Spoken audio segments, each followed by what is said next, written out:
දැන් අද අපි කතා කරන මාතෘකාවත් ඒකෙන් අපි පටන් ගමුකෝ. අද කතා කරන්නේ ප්‍රශ්න විසඳා ගැනීම පිණිස ප්‍රතිවිරුද්ධ කර්ම සකස් කර ගැනීම. කියන්නේ සමහර ප්‍රශ්න අර්බුද, ලෙඩ රෝග, කරදර, අවුල් එනවා කර්ම විපාක විදියට. ඒ කර්ම විපාක විදියට එනකොට ඒ තමන්ගෙන් වෙච්ච කර්මයට ප්‍රතිවිරුද්ධ කර්මයක්, පුණ්‍ය කර්මයක් සකස් කරනකොට අර ප්‍රශ්නේ නැති වෙලා. දැන් අපි උදාහරණයක් ගමුකෝ මේ ධර්ම දානය කියලා. එක පින්වත් මහත්මයෙකුට මේ යම් ආකාරයේ බරපතල උවදුරක් උපද්‍රවයක් රෝගයක් මේ උගුරේ හටගත්තා. ඊට පස්සේ ඒක අවදානන් සහිත සත්කමකට යන්න නියම වුණා ඒ උගුරේ ආබාධය. ඉතින් ඒ වෙලාවේ මේ පින්වතුන් කළා මෙන්න මෙහෙම එකක්. ඒ තමයි ධර්ම දානයක් දුන්නා. මොකද උගුරෙන් කතා කරන්න බෑ. ඉතින් ධර්මයේ කතා කරවලා කියන්නේ මේ වගේ ධර්ම දානයක් දීලා පින් අනුමෝදන් කළා. ඊළඟට ශබ්ද පූජාවක් පැවැත්වුවා. ධර්මශාලාවකට බපල් වගේ ඒ ශබ්ද විකාශන යන්ත්‍ර පූජා කළා. ඊළඟ ඒ පින්කම කරලා යාලා මේ රෝගිය නැවත පරීක්ෂා කරනකොට අර උගුරේ තිබ්බ රෝගේ ඡායාවක්වත් නැහැ. ඡායාවක්වත් නැහැ. එහෙම සිද්ධ වුණා. ප්‍රතිවිරුද්ධ කර්ම සකස් කිරීම. Tamanට අඩුපාඩුව තියෙන තැනම බලන්න ඕන ඒකට විපාකේ සකස් කරගෙන. එක උපාසිකාවක් ඔය දඹදිව ගිය වෙලාවේ අවසානයේ ඇවිල්ලා අඬලා කිව්වා ඒ උපාසිකාවට ඇවිත් කියා ගන්න ටිකක් අමාරුවෙන් ඔය වඳිනවා. නමුත් එයා කල්පනා කළා මගේ කකුලේ අමාරුව බාධාවක් කරගන්න නැතුව සෑම තැනකම මේ බුද්ධ භූමිය වල පැදකුණු කර කර මම වඳිනවා කියලා. හොඳට පැදකුණු කර කර වැඳලා එයා ගිජ්ජ කූටියට නැංගා. ගිජ්ජ කූටියට වැඳලා එයාට ආයතනෙමුත් කියලා ඒ කියන්නේ ඔයා යන්න එපා ඔයාට නගින්න අමාරුයි කන්ද කියලා. මෙයා නෑ මං කොහොම හරි නගිනවා කියලා. නැගලා ඇවිල්ලා බුද්ධ ගයාව වඳිනකොට හවස යා මේ හෝටලේට ඇවිල්ලා යාට ශරීරේ වෙනසක් බලනකොට උපතින්ම කකුලේ බකල් බවක් තිබිලා ඒ උපතින් කකුලේ තිබ්බ බකල් බව නැති වෙලා. අර කකුල් දෙක බකල් උනේ පයින්ම කරපු කර්මයක්. ඒ කර්මයේ බුදු රජුන් උදෙසාම පියවර තියලා ඒ කර්මය නැති කරගත්තා. මේවනම් අවස්ථා ගොඩ තියෙනවා. ඒ කියන්නේ ප්‍රතිවිරුද්ධ කර්මය සකස් කර ගැනීම. තමන්ගේ ඒ හිතන්න ඒකට හැබැයි පින්පව් සහ පුණ්‍ය විපාක ඒව තමන් දැනගෙන ඉන්න ඕන. අන්න ඒකට උපකාරී වෙන පිණිසයි පින් කරපු දිව්‍ය ලෝකවල විස්තර, අපායවල වල විස්තර, ප්‍රේත වත්තු, විමාන වත්තු, පින්කම් වල ආනිසංස ඒවයි නිතර දේශනා කරන්නේ ඒකයි. තමන්ගේ ජීවිතයේ ගැටලු වලට උත්තර හොයාගන්න. දැන් එක චර්ම රෝගයක් අවුරුදු 16ක 17ක 18ක වගේ මේ තරුණ දියණියක්. එයාගේ මුළු ඇඟේම කුෂ්ඨයක් දාලා ඒ කුෂ්ඨිය සුව වෙන්නේ නැතුව ඒ කෙල්ල මේ වගේ බණ අහලා ප්‍රතිවිරුද්ධ කර්මය සකස් කරන්න ඕන කියලා ඇය ගිහිල්ලා දවස් 5ක් අනුරාධපුරේ නැවතිලා රුවන්වැලි සෑමලු අතු ගාලා. අතු ගාලා සෑය වටේට සුවඳ පැන් එනවා. ඒ කෙල්ලගේ මේ කුෂ්ඨයේ ඕජාවෙන් ඇඳුම් තෙත් වෙනවා කියන ඇඳුම් ඇලෙනවා කියනවා. ඉතින් කොහොම හරි මේ මහසෑය අතුපතු ගාලා සුවඳ පැන් ඉහලා සුවඳ මල් පූජා කරලා පිරිත් කියලා දවසෙම වත් කරලා එහි නැවතිලා. පස්වෙනි දවසේ එයාට ගොඩාක් අමාරු වෙලා වුණා වගේ. එයා එහෙම නිදාගෙන හොඳට නිින්ද ගිහිලා අසනීප වෙලා. ඊට පස්සේ පවවදා උදේ නැගිටලා එයා බාත් รู මයකට ගිහිලා නාලා ඇඟ පිහින්න හදනකොට තමයි දැකලා තියෙන්නේ සම්පූර්ණයෙන්ම කුෂ්ඨ සුව වෙලා. මේ අද කාලේ කතා කියන්නේ මිනිසුන් නම් මං හිතන්නේ මිනිස්සු මේවා පිළිගන්නේද කියලා. හරිම භෞතිකවාදී මිනිස්සු. වෙනත් විකල්පයක් තියෙනවා කියලා විශ්වාස කරන්නේ. අපි දැන් මේ පින්කම් ගැන කිව්වට ලෙඩකට බෙහෙත් කරන්න එපා කියලා කියන්නේ නැහැ නේ. බෙහෙත් කරන්න විසඳෙන්නේ නැති ප්‍රශ්නයකදී ප්‍රතිවිරුද්ධ කර්මය සකස් කරන්න. ඒකට හොඳටම අතීතයේ උපදෙස් දෙනවා අපිට. අනුරුද්ධ මහරහතන් වහන්සේගේ නැගණිය. අනුරුද්ධ මහරහතන් වහන්සේ මාලිගාවට වැඩියට පස්සේ නැගණිය දාන ගිතන්න වැඩි නෑ. අහනවා කෝ අපේ නැගණිය කියලා. ස්වාමීනි නැගණියට කුෂ්ඨ රෝගයක් හැදුනා. ඒගේ වස්ත්‍ර තෙත් වෙන ඕජාවෙන් ඇය එළියට බහින්නේ නැහැ කියනවා. එන්න කියන්නේ කිව්වා. ඉතින් මුළු ඇඟම වහගෙන කියලා ආවා. මුළු ඇඟේම කුෂ්ඨේ. ඊට පස්සේ අනුරුද්ධ මහරහතන් වහන්සේ දිවසින් බැලුවා. බලනකොට කලින් ජීවිතේ තවත් කාන්තාවකට ඉරිසියාවට එයාගේ ඇඳේ කහඹිලි වතුරලා ඇඟ කහ ඉන්න. දැන් කහ ඉන්න ලෙඩක් දැන් හැදිලා මෙයාට. ඊට පස්සේ කල්පනා කළා ප්‍රතිවිරුද්ධ කර්මය. ඊට පස්සේ ප්‍රතිවිරුද්ධ කර්මය තමයි කාන්තාවක් ගොඩාක් ලස්සන වෙන්නේ ආභරණ නිසා. ඊට පස්සේ කිව්වා නැගණියනේ නුඹේ සියලු ආභරණ අලෙවි කළා ඒ මුදලින් මිනිසු ආයු වරණ සැප බල උපද්දවන්නේ දානශාලාවල. ආයු වරණ සැප බල. ඒ ආයු වරණ සැප බල උපද්දවන හෝ ශාලාවක් කරන්න කියලා දන්හලක් කරන්න කිව්වා. එතකොට ඒ දන්හල අනුරුද්ධ ස්වාමීන් නැගණිය ඒ විදිහට කළා. තමන්ගේ ආභරණ ටික විකුණන දවසේම ඕජාව ගන්න එක නතර වුණා කියනවා. තුවාල තියෙනවා, කහනේ ලෙඩේ තියෙනවා. දානශාලාව හදනකොට ටිකක් ගිහලවත් කරනවා ඒ වගේ. ගඩොල් දෙනවා, අතපතු ගන්නවා, කෑම බීම දෙනවා. ටික ටික කුස්ටි සනීප වුණා. දානශාලාව පූජා කරන්න හිටයි කියලා මේ මොකද උනේ ඇඟ වේලිලා ගියා. දානශාලාව පූජා කළා ඉවර වුණ දවසේ එයාගේ ඇඟ සාමාන්‍යයෙන් රාජ කුමාරිකාවක් වගේ සුකුමාල වෙලා කුස්ටේක ඡායාවක් ගන්න එහෙම වුණා. ප්‍රතිවිරුද්ධ කර්ම. ඒ රාජකුමාරිය එහෙටි කාලයක් ජීවත් වෙලා නැහැ. පස්සේ කාලේ මැරිලා දිව්‍ය විමාන 3ක් අතර ඉපදලා තියෙනවා. ඒ එක දිව්‍ය විමානයකටවත් ආйти නැහැ. ඊට පස්සේ දිව්‍ය විමාන 3 දිව්‍ය රාජවරු මෙයාගේ ලස්සනට දංගලක් හදුවගෙන දිව්‍ය ලෝකෙ එච්චර ලස්සන අප්සරාවක් ඒ දිව්‍යවරු දැකලා. ඊට මෙයා ඕන කියන කතාවට ආවා. ආයි ගහ බැන ගන්නෑ මරා ගන්නෑ දිව්‍ය ලෝකෙ. ඒක සක්දෙවිඳුට කිව්වා පැමිණිල්ල මෙයා විමාන 3ක් අතර ඉපදුනේ. ඒසා අපි 3 දෙනාම මෙයාට කැමැති අපිට මේක විසඳලා දෙන්න කියලා. ඊට පස්සේ මේ ඇහුවා මෙයා නැති වුණ මෙයා ගැන ඔයාලට මොනවද හිතෙන්නේ කිව්වා. ඊට පස්සේ කිව්වා මෙයා ලැබුණොත් මට වාසනාවක්. තව දෙවි කෙනෙක් කිව්වා මට මෙයා දකින්න තු ඉන්න බෑ. ඊට පස්සේ ওই විදිහට 3 දෙනා කතා 3ක් කිව්වා. සක්දෙවිඳු ඇහුවා මගේ අදහස දැනගන්න කැමතිද ඕක කිව්වා. ඊට පස්සේ කිව්වා මෙයා නොලැබුණොත් මට ජීවත් වෙන්නවත් හිතෙන්නේ නැහැ. අනේ අපේ සක්දෙවිඳුට නම් හානියක් නොවේවා කියලා අර 3 දෙනාම මෙයා සක්දෙවිඳුට පූජා කළා. අර 3 දෙනා ගියා. එහෙම කතාවකුත් තියෙනවා. ඒ ඉරිසියාව නැහැ. දිව්‍ය ලෝක ඉරිසියාව නැහැ. ඊට පස්සේ ඒ කියන්නේ තමන්ගේ ප්‍රධානියාගේ උපරිම සැපය සතුට දුක් නොවීම අවශේෂ දේවතාවරු බලාපොරොත්තු වෙනවා. ඒක දිව්‍ය ලෝකේ ස්වභාවය. දෙව්ලොව යන්නේ නැහැ මේ ඉරිසියා කර කර කෝරෝදෙන් වෛරෙන් යටිපූටි වැඩ කර නින්දා අපහාස කර ඉන්න මිනිස්සු දිව්‍ය ලෝක යන්නේ නැහැ නේ. දිව්‍ය ලෝක යන්නේ දෙවරු වෙන්න පින් තියෙන අයනේ. ඉතින් එහි ගියාට පස්සේ මේ පුණ්‍ය බලෙන් ජීවත් වෙන්නේ. ඊට පස්සේ පින්වතුනි අන්න ඒකත් එක්ක තමයි ඔය ප්‍රතිවිරුද්ධ කර්මය කියන එක ගැන අපි මේ සාකච්ඡා කරන්නේ. ඒකට ගොඩාක් උදාහරණ තියෙනවා. මේ එක ජාතක කතාවක් තියෙනවා සංඛ ජාතකය කියලා. ඒකෙදින් මේ පසේ බුදුරජාණන් වහන්සේලාට උපස්ථාන කරන දායකයෙක් වෙළඳාමේ මුහුදු මැද යනවා. පසේ බුදුරජාණන් වහන්සේ දැක්කා මෙයා මුහුදු නැවුනගල යනකොට නැව කඩා වැටෙනවා. ඒත් මේ ගමන වළක්වන්න බෑ. ඔක්කොම කටයුතු සම්පාදනය වෙලා ඉවරයි. ඊට පස්සේ කල්පනා කළා අනතුරකට ලක් වෙන එක වළක්වන පුණ්‍ය කර්මයක් තියෙනවද කියලා. ඊට පස්සේ එහෙම පුණ්‍ය කර්මයක් තියෙනවා. ඒක කවුරුවත් කියන්නේ නැතුව තමා විසින්ම හිතලා ඉබින කරනවා. ඒ අවස්ථාව අනුව. අන්න ඒ පසේ බුදුරජාණන් වහන්සේ අවස්ථාව උදා කළා. කොහොමද උදා කළේ? එදා නැව් නැගලා යන්න ගෙදරින් පිටත් වෙලා යද්දී සිටුතුමා මහා අවුවේ බිම රත් වෙලා තියෙන වෙලාවේ පාවහන් නැතුව අවුවේ ඒ පසේ බුදුරජාණන් වහන්සේ ඉදිරියට මුණ ගැහුවා.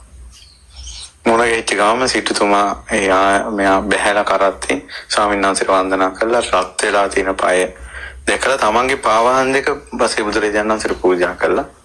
ඉස්සලාගෙන යන්න කුඩේ පූජා කළා. ඊට පස්සේ ඔබට සෙත් වේවා කියලා පසේ බුදුරජාණන් වහන්සේ වැඩියා. ඔහු නැව් නැගලා යනකොට නැව කැඩුනා. මුහුදුපත් වුණා. මුහුදේ මෙයා පාවෙවි ඉන්නවා.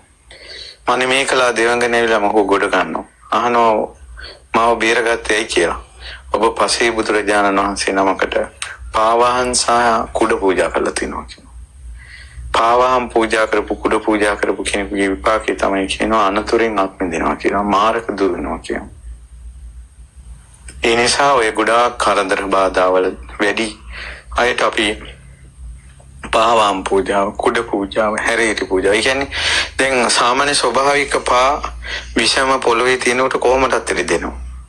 ඒ වැලකෙනවා මේ පාවහන් වල. ඒ වගේ තමයි අපි ස්වභාවයෙන්ම කර්ම විපාක විඳින්න ඉපදිලා. ඒකටම පරිසරය හැදිලා. අන්න ඒකට පාවහන් පූජාවේ පින මැදටෙනවා. ඔය බාට හිම හොරකම් කරන්නේ බරපතල අකුසලයක්. බාට සොරකම් කරන එක, පාවහන් සොරකම් කරන එක. පන්සල් එහෙම ඔය දේහ විහාර වන්දින්නට හොරකම් භයානක පාපයක්. හේතුව කර්ම විපාක, අයහපත් කර්ම විපාක වලකින අනතුරු වලින් අත්මිදින පිනක් තමයි පාවහන් පූජා කිරීම. ඒතර පාවහන් ගැනීම හොරකම් කිරීම නැති සැඟවිලා තියෙන පාප කර්ම ඉස්සරහට එනවා. නැති අනතුරු ඉස්සරහට එනවා. නැති අපල උපද්‍රව ඉස්සරහට එන එකක් ඒක. ඉතින් අපිට අර තරුණ පුතෙක් ගැන අපි ඇහුවා. එයා මේ කිසිම රස්සාවක් මේ හරියන්නේ ලංකාව වටේම ඇවිදිනවා රස්සාවක් නැතුව. ඊට පස්සේ ඒකට හේතුව තමයි එයාට මේ පස්සේ කාලේ එයා දැනගෙන තියෙනවා කලින් ජීවිතයක පාවහන් දෙක, ගුරුවරයාගේ පාවහන් දෙක සොරකම් කිරීම. Tamanta ඇවිදම ජීවත් වෙන්න සිද්ධ වෙනවා. ඒ නිසා පාවහන් හැරේටි කරදර බාධා වදුරු වැඩි අයට අපි කියන එක තමයි හැරේටින් තමයි උපකාර ලැබෙනවා. ඒත් ඒ පිනම අර කරදරයට පත් වෙච්ච කෙනාට උපකාර වෙනවා. වැටෙන්න යන කෙනාට හැරමිටි උපකාරයක් වගේ. හැරමිටි හොරකම් කරන්න හොඳ නැහැ. හැරමිටි වලට වංචා කරන්න හොඳ නැහැ. කුඩ හොරකම් කරන්න හොඳ නැහැ. කුඩින්නේ සෙවන සැලසෙන්නේ. අවුව ප්‍රകൃතියෙම තියෙනවා, ඇඟට අවුව වැටෙනවා, ඒකට කුඩේ බාධාවට එනවා. ඒකෙන් අපිව සිසිල් කරනවා. අන්න ඒ වගේ අපේ කර්ම විපාක තියෙනවා. කර්ම විපාකයට පරිසරය හැදිලා තියෙනවා. කුඩ පූජා කරපු පින එයාව සිසිල් කරනවා. ඒ විපාක එන්න දෙන්නේ නැතුව. ඒ නිසා කුඩ හොරකම් කරන්න හොඳ නැහැ. ඉතින් ඒ නිසා ඔය රටවල් පිට රට යන දරුවෝ කොරියාව යනවා. එක එක රටවල් වලට ළමයි යනවා. ඉතින් ඒ ළමයි යන්න කලින් අම්මලා සාංගික දානයක් එහෙම දීලා කුඩ පහවාන් හැරේටි ඔය වගේ දේවල් ළමයාලව පූජා කරවලා තුනුරුවන්ට බාර කරලා බෝධි පූජාවක් තියලා එහෙම ආරක්ෂා කරලා යවුවොත් ඒ ළමයිට එහිදීන් ලොකු ආරක්ෂාවක් ලැබෙනවා. ප්‍රතිවිරුද්ධ කර්මය. ඊට පස්සේ තව තියෙනවා ඔය සමහර අයට කොච්චර හොඳ කළත් හොඳක් නැහැ. නැති කරදර නොකරපු වැරදි එයාගේ පිටට වැටෙනවා. හැරුණත් වැරදි. අන්න ඒ වගේ තමන්ගේ අගුණේ මිනිස්සු අතර වැඩිපුර ප්‍රසිද්ධ වෙනවා නම් අගුණම කොච්චර හොඳ කළත් අගුණෙමයි යන්නේ. අන්න ඒ වගේ පුරුදු කරගත යුතු පින්කම තමයි සුවඳ දුම් පූජාව. සුවඳ දුම් පූජාවෙන් අගුණ පැතිරෙන එකට බාධා කරනවා. එයාගේ කීර්ති රාවේ පැතිරෙනවා. දැන් සුවඳ දුම් පූජාවේ ආනිසංසය තමයි මේ ගුණ සුවඳටනේ පූජා කරන්නේ. ඒතර බුදුරජාණන් වහන්සේ ඒකේ ප්‍රධාන ලෝකෝත්තර ආනිසංස තමයි සිල් සුවඳ, ගුණ සුවඳ, ධම් සුවඳ යාට දැනෙන්න ගන්න. ඊට පස්සේ වහා වැටෙන නුවණ එනවා. සුවඳ දුම් පූජාවේ ආනිසංසය. කර්ම විපාකේ තමන්ගේ අගුණ පැතිරෙන එකට ප්‍රතිවිරුද්ධ කර්ම විපාකයක් හැදෙනවා. සුවඳ දුම් පූජා. කොච්චර හොඳ කළත් හොඳ නාමයක් නැති අය විශේෂයෙන් පුරුදු විය යුතු දෙයක් තමයි සුවඳ දුම් පූජාව. දාඩිය ගඳ තියෙන, ඊළඟට මුඛයේ ගඳ තියෙන, ගඳ කියන එක තමන්ගේ ජීවිතේ පැතිරෙන, ඒ අය ගොඩාක් සුවඳ දුම් පූජාවල් කරන්න ඕන. ඊළඟට තමන්ගේ ජීවිතේ බැලුවට පස්සේ හැමතැනම වැරදිච්ච තැන් නම් තියෙන්නේ. දුක් වෙන තැන් නම් තියෙන්නේ සුවඳ මල් වර්ග, පිවිතුරු මල් වර්ග. පූජා කළ පිවිතුරු ජීවිත පතන්න ඕන. හැම වෙලාවෙම ගිනිගත් ජීවිත, දැවෙන ජීවිතත් එක්ක නම් ඉන්නේ සිසිල් පැන් පූජා කරන්න ඕන. සිසිල් වෙන ජීවිතයක් පතන්න ඕන. ඒ වගේ අර ප්‍රතිවිරුද්ධ කර්මයක් ප්‍රාර්ථනා කරන්න. හැබැයි වරදවා ගන්න හොඳ නැහැ. දැන් මට එක දුවේ ලියුමක් කියලා තිබ්බා. අම්මයි තාත්තයි යාට කැමැතිම නෑලු. ඒ කියන්නේ දේවාල වලට ගියත් මේ වද දෙන දරුවන්ගෙන් නිදහසලා උන්ගේ හතර හන්දි කැඩෙන්න කියලාලු ළමයිට ඇහෙන්නම පොල් ගහන්නේ අම්මා. මුංගෙන් තියෙන වදේ කියලා. මෙයාලා වද දෙන්නෙත් නෑලු. ඉතින් මේ අවසානයේ ඉස්කෝලේ යවන්නේ නැල්ලු. තොපි ඉස්කෝලේ ගිහලා මොනවද ඉගෙන ගන්නද? මේ තොපි දොස්තරලා වෙලා බලන්න එපා. හිටපියව මෙහි කියලා. ඉතින් අර කෙල්ල හොඳට ඉගෙන ගන්නත් ආසයිලු. ඉස්කෝලේ යවන්නේ නැල්ලු. ඉතින් මේ කෙල්ල බෝධි පූජා තිතිය පතනවලු. උපන්ත එකට නම් මේ වගේ අම්මා අප්පා දෙන්නෙන් නම් මට හම්බ වෙන්න එපා. කියලා මේ විස්තරයක් මට ලියලා එවලා තිබ්බා. මම ඔයකට උත්තරය දෙන්නේ නැහැ. මම කොච්චර බන කියනවාද මේක අම්මා අප්පාගේ නෙමෙයි ප්‍රශ්නේ තියෙන අපේ ප්‍රශ්න කියලා. අම්මගෙන් ආදරේ ලැබෙන තාත්තගෙන් ආදරේ ලැබෙන පිනක් Tamanda නැහැ. එක්ක සංසාරේ වැරදි කාම සේවනයේ යෙදීම හෝ එහෙම නැත්නම් අම්මලාගෙන් දරුවෝ වෙන් කරන්න අධිෝනියම් කිරීමක් හෝ එහෙම නැත්නම් නිවැරදි නිර්දෝෂී කෙනෙකුට වරද්ද පටවලා ඒ අම්මට තාත්තට පවා එයා එපා කරවන තැනටපත් කළා හෝ ඒ වගේ කර්ම විපාකයක් වෙන්න බැරිද දුවේ ඔය ප්‍රශ්නේ? සුවඳ දුම් පූජා කරන්න, පන්සිල් පද පහ රකින්න, සීල රකින්න. ඊළඟට මව් ගුණ පිය ගුණ කියන්න. අම්මගේ තාත්තගේ ගුණ තියෙන ධර්ම දේශනා ෂෙයා කරන්න. දැන් ඔයාගෙන් වෙච්ච වැරද්දටත් එක්ක අම්මා අප්පා ප්‍රතික්ෂේප කරේ. මොකද අම්මා අප්පා ප්‍රතික්ෂේප කරලා උපදින්නේ ආයෙ කොහොමද? ඕපාතික උපදින්නද? ඕපාතිකත් මනස ඉපදෙනවා. නමුත් ඒක බලවත් පිනකින් වෙන එක. එතකොට සත්පුරුෂ අම්මා තාත්තා ලැබේවා කියලා පැතුවොත් ඉතින් සත්පුරුෂ අම්මා තාත්තා කොහෙන් වන්නද මේ බුද්ධ ශාසනයෙන් තොරව? ඒ ප්‍රාර්ථනා වැරදි. එහෙම නෙමෙයි. ඔය ප්‍රාර්ථනා කරනවා නම් සෑමලු ගෝමලු වන්දනා කළා අතු ගාලා මේ වැඳලා පුදලා මේ වාගේ කියන්නේ මව්පියන්ගේ ආදරය නැතුව පීඩනේ විඳව යන සංසාරයෙන් මම නිදහස් වේවා කියලා. ඒ කියන්නේ එහෙමයි පතන්න ඕනේ. නැත්නම් පටාචාරට අම්මගේ ආදරේ තාත්තාගේ ආදරේ වාහිම වුණානේ පස්සේ. ස්වාමියා හිම වුණා, දරුවා හිම වුණා, පිස්සියක් වුණා. නමුත් ධර්මය අවබෝධ කරගන්න. හේතු එයා ওই විදිහේ ප්‍රාර්ථනාවක් කරලා නම් ගියේ සමාජයට එයාට ස්වාමියා ඉතුරු වෙනවා. සහෝදරයා ඉතුරු වෙනවා. අම්මා ඉතුරු වෙනවා. තාත්තා ඉතුරු වෙනවා. එයාට ආදරේ දෙන්න. එහෙනම් එයා මහාන වෙන්නේ. පටාචාර මහාන වෙන්නේ. මොන කරදරේ වුණත් එයා මහාන වෙන තැනට ගියේ එයා සංසාරේ ධර්ම අවබෝධය පතලා. ඒ නිසා දෙමව්පියන්ගේ ආදරේ හිගවීමෙන් මිදවන මේ සංසාරේ නිදහස් වේවා කියලා පතන්න. මව්පියන්ට සත්කාරක කියන්නේ ඔයාට හිතෙන්නේ නැති දේවල් අනිත් අයට හිතවන්න ඕන. ඒ නිසා අම්මට තාත්තට සලකන එක ගැන තියෙන ධර්ම දේශන ෂෙයා කරන්න. ඒව ගැන කියලා දෙන්න. ඉවසගෙන ඉන්න අම්මා තාත්තා කරන දේවල් මගේ කර්ම විපාකෙ මේකෙන් ගෙවිලා යනවා කියලා. මගේ මව සුවපත් වේවා කියලා හිතන්න. මගේ පියා සුවපත් වේවා කියලා හිතන්න. ඔයාගේ සුගතිය ඔය ගෙදරම හදා ගන්න. ගුත්තිල පණිතුමාට දිව්‍ය ලෝකෙ දිමුණ ගහිනවා ලස්සන දෙවඟන. එම්බා පින්වත් දෙවඟන නුඹ මනුස්ස ලෝකේ එකීම කරපු කර්මය. ස්වාමීනි මං හිටපු ගෙදර මට වස නපුරුවා නැන්දම කෙනෙක් මට හම්බුනේ.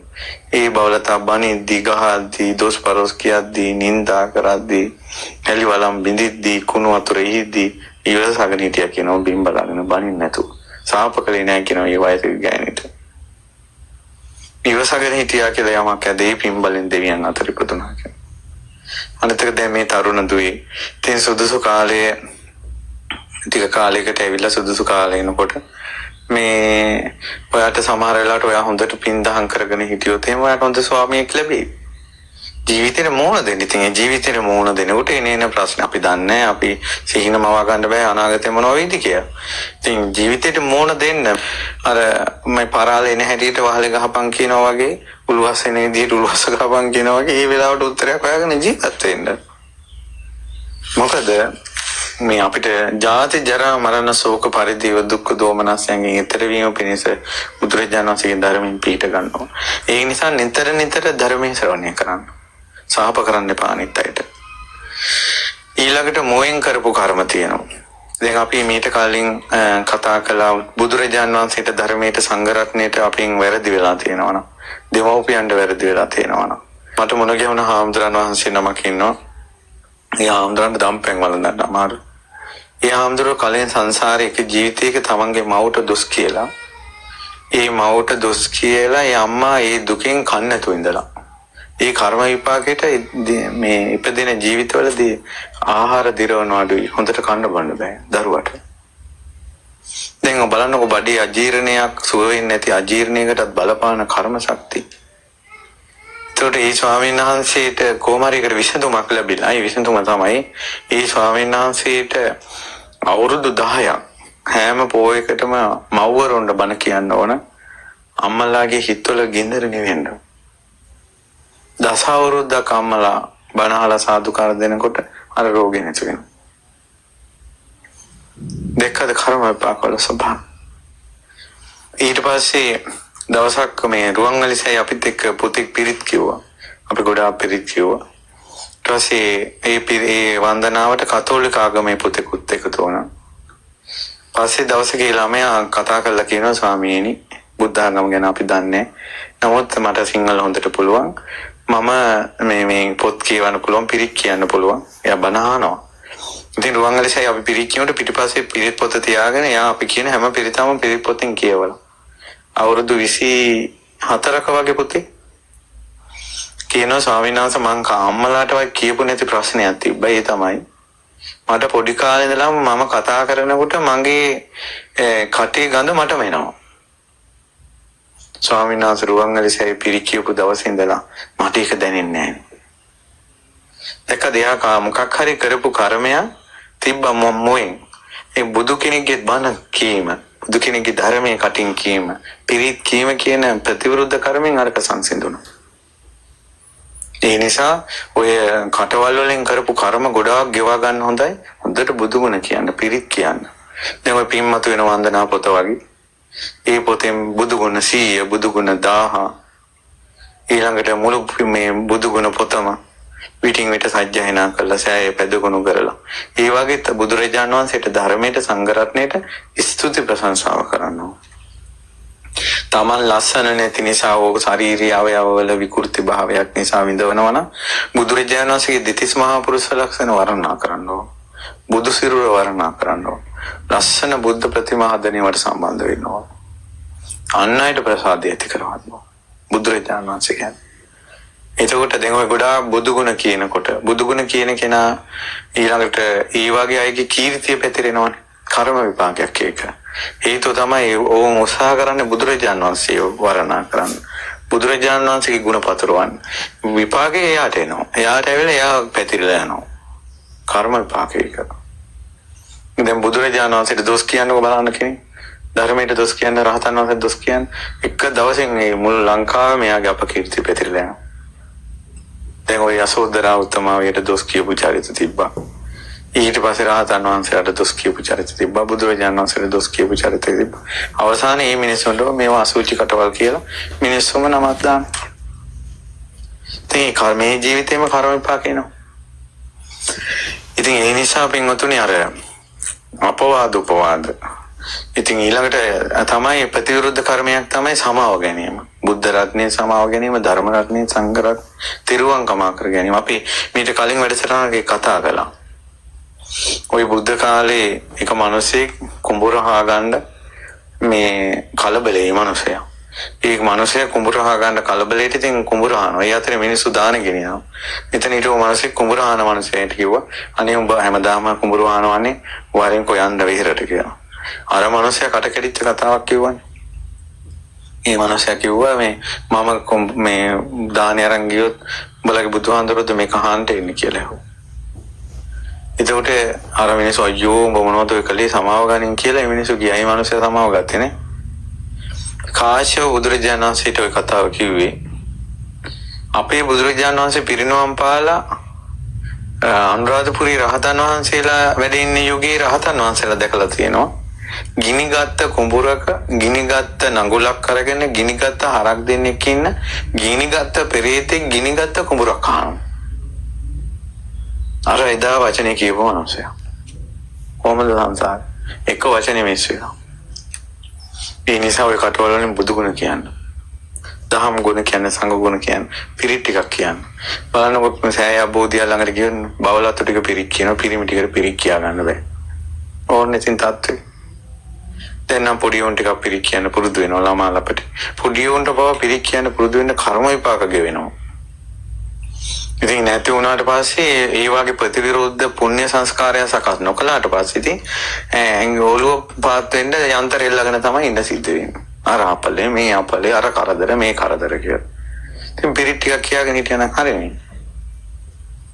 පුරුදු වෙන්න පිරිත් කියන්න, බුදුගුණ කියන්න, රහතුන්ගේ ගුණ කියන්න. ඉතින් ඒ වගේ අර ප්‍රතිවිරුද්ධ කර්ම තියෙනවා.